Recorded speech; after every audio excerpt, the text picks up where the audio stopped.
Hello everyone, welcome to my YouTube channel English literature zone. आज के video में हम लोग रिचर्ड सेकंड, जो कि विलियम शेक्सपियर का काफ़ी फेमस हिस्टोरिकल प्ले है, उसके बारे में डिस्कस करेंगे। तो वीडियो शुरू करते हैं। वीडियो जो है काफ़ी इजी लैंग्वेज में होगा। वीडियो के थ्रू अगर आपका हेल्प होता है, वीडियो आपके सिलेबस का है, तो प्लीज़ आप लोग वीडियो को लाइक करना, चैनल को सब्सक्राइब करना, कमेंट करके बताना कि आपको वीडियो कैसा लगा। तो वीडियो शुरू करते हैं। Richard second is a historical play. हम पहले ही बता चुके हैं ये हिस्टोरिकल प्ले है, मतलब ऐतिहासिक प्ले है। अपने लाइफ टाइम में ना शेक्सपियर ढेर सारा प्ले लिख रखे हैं, जैसे हिस्टोरिकल लिख रखे हैं, ट्रेजेडीज, कॉमेडीज। तो इसमें से ये हिस्टोरिकल प्ले है, रिटन बाय विलियम शेक्सपियर, जिसको कि विलियम शेक्सपियर के द्वारा लिखा गया है। फिर आगे है, who was a great English play right, जो कि एक महान इंग्लिश नाटककार थे एंड पोइट, और पोइट भी थे। He is widely regarded as greatest writer in English language के ग्रेटेस्ट महान राइटर के रूप में जाने जाते हैं, and the world greatest dramatist, और वर्ल्ड के ग्रेटेस्ट ड्रामाटिस्ट, नाटककार के रूप में जाने जाते हैं। He is also known as England national poet, England के नेशनल पोइट के रूप में भी जाने जाते हैं। एंड बार्ड ऑफ एवन, इनको बार्ड ऑफ एवन भी कहा जाता है। In his whole literary career, अपने पूरे लिटरेरी करियर में ही रोट अप्रॉक्सीमेटली 37 प्ले, लगभग 37, कहीं कहीं आपको 38, 39 भी मिलेगा, तो इसलिए हम अप्रॉक्सीमेटली लिखे हैं। इतना प्ले लिख रखे हैं, 37 लिख रखे हैं। इंक्लूडेड, उसमें शामिल है 37 comedies, 10 historical plays, 10 tragedies and 154 sonnet लिख रखे हैं। ठीक है, सोनेट क्या होता है? 14 लाइन्स की पोएम को सोनेट कहते हैं।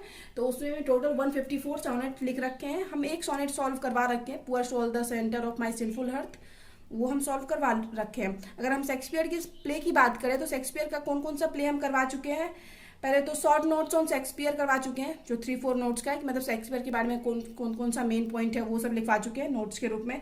फिर हेमलेट सॉल्व करवा चुके हैं, Macbeth, Tempest, Hamlet, Summer Night's Dream, King Lear, As You Like It, Othello, Julius Caesar, ये सारा 7-8 टॉपिक जो है हम विलियम शेक्सपियर पे ऑलरेडी अपलोड कर चुके हैं। फिर आगे है एवंग हिज हिस्टोरिकल प्ले। अब उनके हिस्टोरिकल ऐतिहासिक प्ले में से इंक्लूडेड में शामिल है Henry 4 part 1-2, Henry 5, Henry 6 part 1-2-3, Richard 3, S T. Coleridge calls him, ये सब उनके प्ले में शामिल है।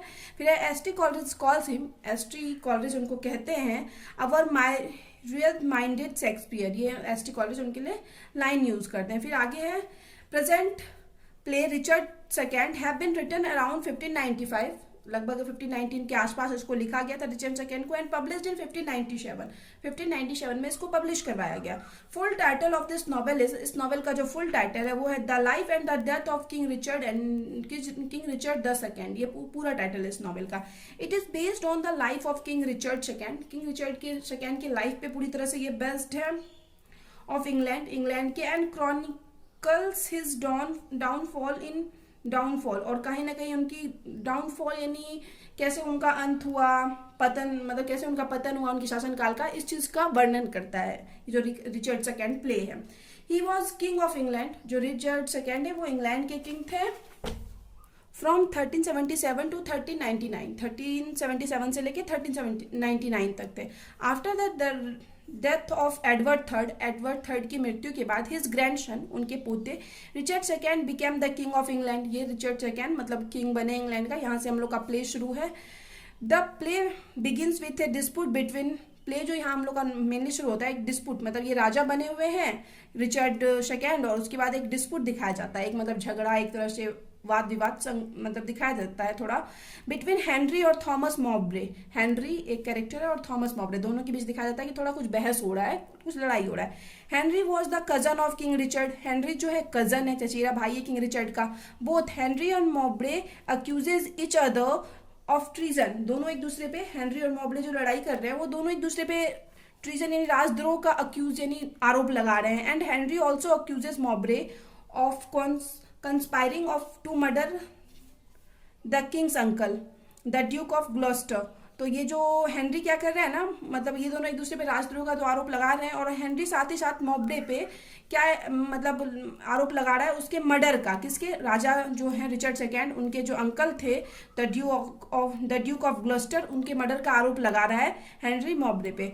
John of ground, Henrys father, John of ground जो थे, जो कि हेनरी के पिता थे, सेज, वो कहते हैं that Richard himself was involve in Gloucester's murder, कि ग्लस्टर जो ये ग्लस्टर का मौत हुआ उसमें खुद रिचर्ड भी इन्वॉल्व था। Henry and Mowbray agree to settle the matter with trial by combat. अब ये लोग मतलब रेडी हो जाते हैं हेनरी और मॉब्रे की ये जो झगड़ा चल रहा है, बहस चल रहा है, वो उसको एक युद्ध के द्वारा, एक लड़ाई के द्वारा खत्म किया जाए। बिफोर द फाइट, अब फाइट से पहले, द ड्यूक ऑफ ग्लस्टर्स विडो, अब जो ड्यूक ऑफ ग्लस्टर की मृत्यु हुई थी तो उसको उसकी जो विडो थी, मतलब विधवा वाइफ जो थी, ट्राइज टू कन्विंस गाउंट, ये क्या कर रही थी, गाउंट को कन्विंस करने की कोशिश कर रही थी। अब गाउंट कौन है, जो हम बताए थे कि हेनरी के जो पिता हैं जॉन ऑफ गाउंट, तो इसी को कन्विंस करने की कोशिश कर रही थी to take action against Richard, कि ये रिचर्ड के अगेंस्ट एक्शन ले, क्योंकि कहीं ना कहीं रिचर्ड भी शामिल था, मतलब इसके हस्बैंड के डेथ में, किंग ऑफ ग्लस्टर के डेथ में। बट गाउंट रिफ्यूज, लेकिन गाउंट मना कर देता है। ही बिलीव्ड, उसका ऐसा मानना है, his duty is to work for the king, कि उसका मानना है कि वो उसकी ड्यूटी, जो उसका कर्तव्य है, राजा के लिए काम करना, नॉट अगेंस्ट द किंग, ना कि राजा के अगेंस्ट काम करना। फिर आगे, as the tournament begins, tournament यानी यहाँ पे जो हेनरी और मॉब्रे के बीच जो वॉर होने वाला था, युद्ध, वो शुरू होता है। The uncertain and impulsive Richard, अब अनसर्टेन को क्या होता है ना, कि ऐसा मतलब जो मतलब क्या हो ना, जिसका कुछ भी निश्चित ना हो, मतलब एकदम कभी भी कोई भी फैसला ले ले। एंड इम्पल्सिव यानी यही हो जाता है बिना सोचे समझे कुछ भी करना या कोई भी फैसला लेना।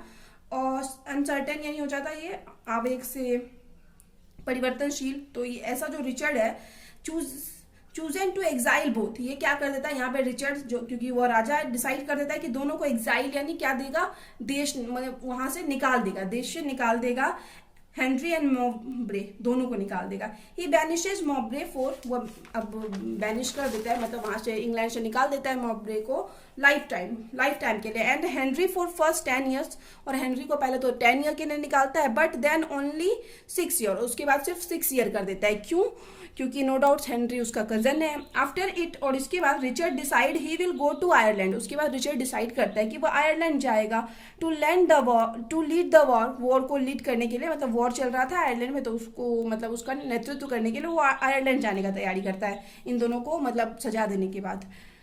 To make money for the war, अब वॉर चल रहा है तो युद्ध के लिए पैसे चाहिए, तो इसके लिए Richard leases land owned by monarchy, तो मोनार्की के द्वारा जो लैंड ऑन किया जा रहा था, मतलब जो मोनार्की का लैंड था, मोनार्की मतलब क्या हो जाता है ना, एक राजा को शासन चलाने के लिए ढेर सारे आदमी की जरूरत पड़ती है, एक मतलब मंत्री या ढेर सारे सैनिक, ढेर सारे मतलब पद होते हैं छोटे छोटे, तो वो जो शासन चलाने में जो हेल्प करते हैं ना, तो उन्हीं को मोनार्की कहा जाता है, पूरे ग्रुप को। ठीक है, तो यहाँ पे तो मोनार्की का क्या करता है ये लोग, एंड इम्पोजेस हैवी टैक्सेस, ये मोनार्की जो जमीन पे थी उसको एक तो ले लेता है और उस पर बहुत ज्यादा टैक्स लगा देते हैं राजा। ठीक है, फिर आगे है, व्हेन ही रिसीव्ड न्यूज, और जब राजा को न्यूज समाचार मिलता है, दैट जॉन ऑफ गाउंट, जो कि हेनरी के पिता हैं, is on his death bed, कि वो अपने डेथ बेड पे है, Richard decide to seize Gaunt's land, ये क्या डिसाइड करता है कि जो गाउंट है हेनरी के पिता, उनका भी सारा जमीन एंड मनी वो ले लेगा रिचर्ड। हेनरी इनहेरिटेंस, जो कि हेनरी का इनहेरिटेंस था, मतलब सारा संपत्ति तो हेनरी का था क्योंकि उसके पिता का था, उसके पिता की डेथ के बाद। As further financial support for his war in Ireland, फिर से यहाँ वॉर के लिए फाइनेंशियल सपोर्ट के लिए ले लेता है।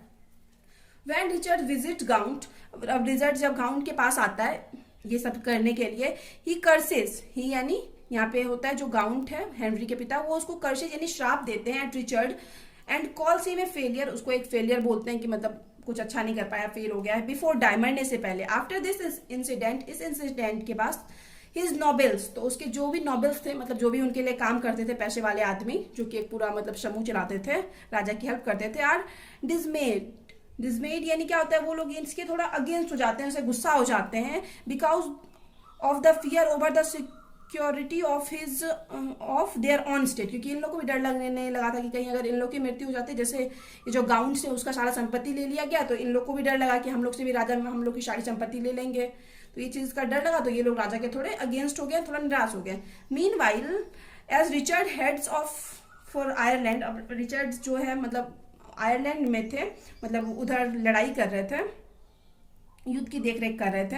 Henry return in secret to England, तो हेनरी जिसको कि इंग्लैंड से निकालने का सजा मिला है 6 साल के लिए, तो वो रिटर्न होता है इंग्लैंड विथ एन आर्मी, एक आर्मी के साथ, टू रिक्लेम हिज इनहेरिटेंस, ताकि उसका जो संपत्ति था जो उसके पिता का था वो वापस ले सके। हेनरी मीट्स द नोबेल, वहाँ के सारे अधिकारियों से यानी नोबेल्स से मिलता है, ज्वाइनिंग हिम, जो कि हेनरी को ज्वाइन कर लेते हैं, क्योंकि सब सारे नोबेल्स को डर था कि कहीं ना कहीं सबके साथ यही होने वाला है, सबकी संपत्ति को राजा ले लेगा। On his mission to reclaim his inheritance, मतलब इसके इनहेरिटेंस, इसकी संपत्ति को वापस लेने में हेनरी के सारे नॉवेल उसकी मदद करते हैं। एंड द थ्रोन, और थ्रोन को भी, मतलब अब गद्दी भी चाहते हैं Henry. The Duke of York, अब जो एक नया फिर से एक कैरेक्टर जो ड्यूक ऑफ यॉर्क है, कन्फ्रंट्स देम, मतलब उन लोग को, मतलब उनका सामना होता है, मतलब हेनरी का सामना होता है ड्यूक ऑफ यॉर्क से, and despite sympathise with Henry, और कहीं ना कहीं ये हेनरी के साथ सहानुभूति दिखा रहा है कि हाँ तुम्हारे साथ गलत हुआ, तुम्हारा सारा संपत्ति ले लिया गया।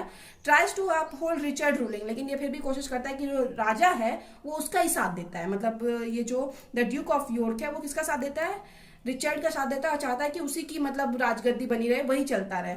अल्टीमेटली अंततः लेकिन क्या होता है, the Duke of York is powerless to stop Henry large army, लेकिन ड्यूक ऑफ यॉर्क जो है रोकने में असमर्थ हो जाता है हेनरी के बड़े से आर्मी को।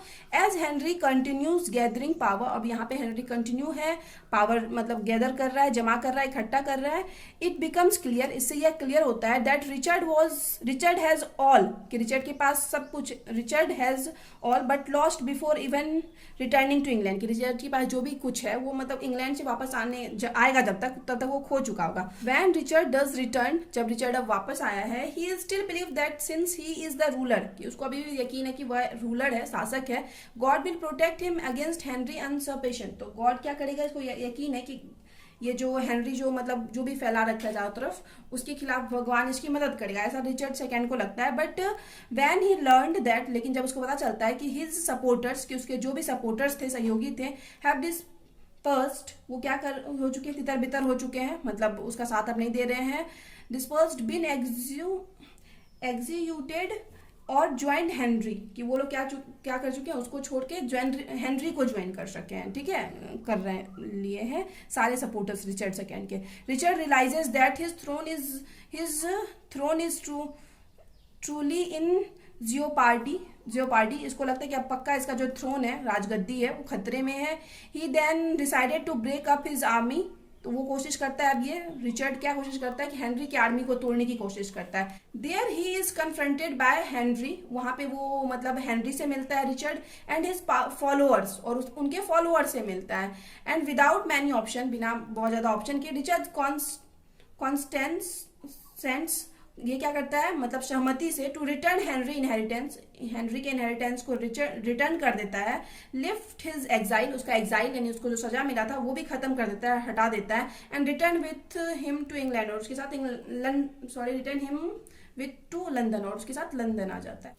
बैक इन लंदन, अब लंदन मतलब वापस आता है। Henry continues investing Gloucester's murder, Henry Gloucester's के मर्डर के बारे में कंटिन्यू इन्वेस्टिगेशन कर रहा है, मतलब पता कर रहा है। And the Duke of York, और जो ड्यूक ऑफ यॉर्क है, टेल्स हिम, उसको बताता है that Richard is going to give up the crown, कि रिचर्ड अब अपनी गद्दी को छोड़ने वाला है। The bishop of Carlisle calls him a traitor, अब यहाँ पे जो बिशप ऑफ कार्लाइल है वो ट्रेटर करता है, किसको, हेनरी को राजद्रोह करता है, मतलब तुम राजद्रोही हो। एंड प्रोफेसाइजेस ए सिविल वॉर, और एक सिविल वॉर की घोषणा कर देता है कि एक मतलब युद्ध करेगा वो हेनरी से। Henry then has Carlisle's arrested, उसके बाद हेनरी कार्लाइल को अरेस्ट करवाता है। Once in front of Henry, एक बार हेनरी के सामने, रिचर्ड फॉर्मली रेलिंक्विस्ट, रिचर्ड मतलब फॉर्मली औपचारिक रूप से क्या करता है, रेलिंक्विस्ट यानी त्याग देता है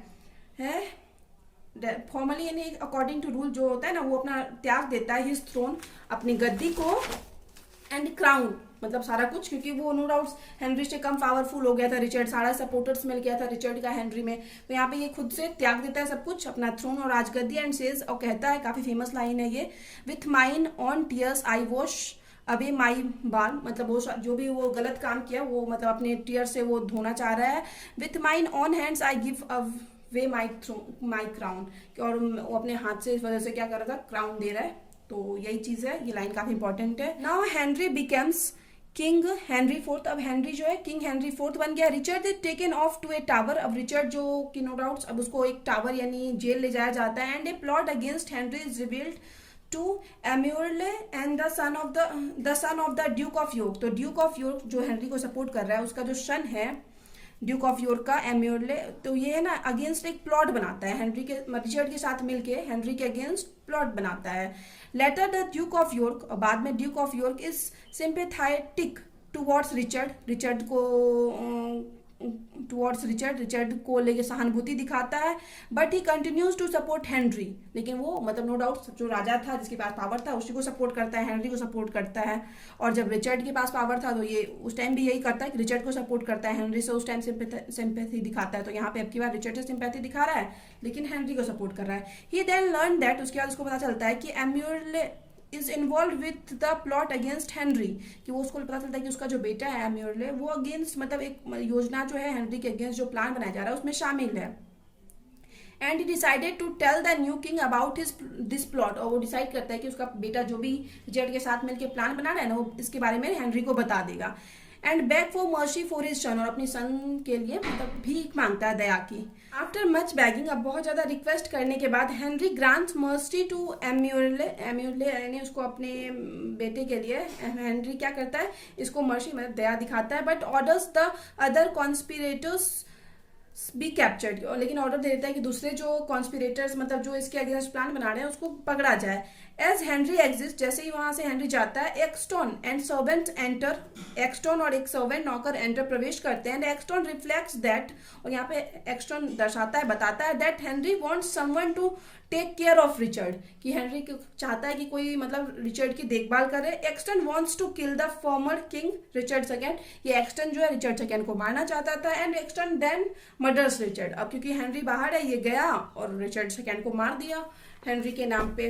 एक्सटन brings the body to London, अब उसके बॉडी को लंदन लाता है Exton. Henry claims innocence, Henry यहाँ बताता है कि हम पूरे निर्दोष हैं।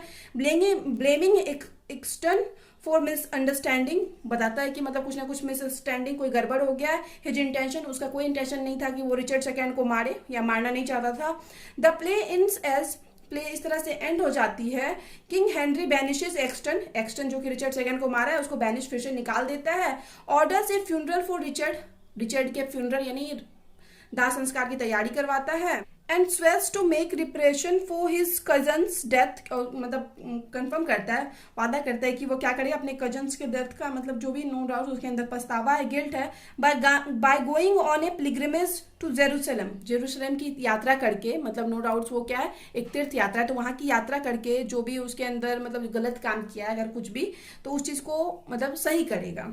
दस इस प्रकार the main theme of this play are, इस प्ले का जो मेन थीम है वो है पैट्रियोटिज्म, देशभक्ति, मतलब अपने राजा के प्रति कौन कौन वफादार था, अपने राज्य के प्रति लॉयलिटी, एंड स्पेशली फैमिली लॉयलिटीज, और स्पेशली मुख्यतः फैमिली का लॉयलिटीज, क्योंकि फैमिली के लोग ही नॉर्मली राजा बनने के लिए एक दूसरे को मतलब बुरा बोलते हैं या फिर जो भी सपोर्ट नहीं करते, तो ये मेन थीम था। So Richard second is considered as, इसलिए जो रिचर्ड सेकेंड को है माना जाता है as one of the best historical play of English literature का one of the best historical play माना जाता है। तो यहाँ पे वीडियो खत्म होता है। वीडियो अगर आपको अच्छा लगा, आपके लिए हेल्पफुल है तो प्लीज वीडियो को लाइक करना, चैनल को सब्सक्राइब करना और कमेंट करके बताना वीडियो आपको कैसा लगा। मिलते हैं नेक्स्ट वीडियो में नेक्स्ट टॉपिक के साथ।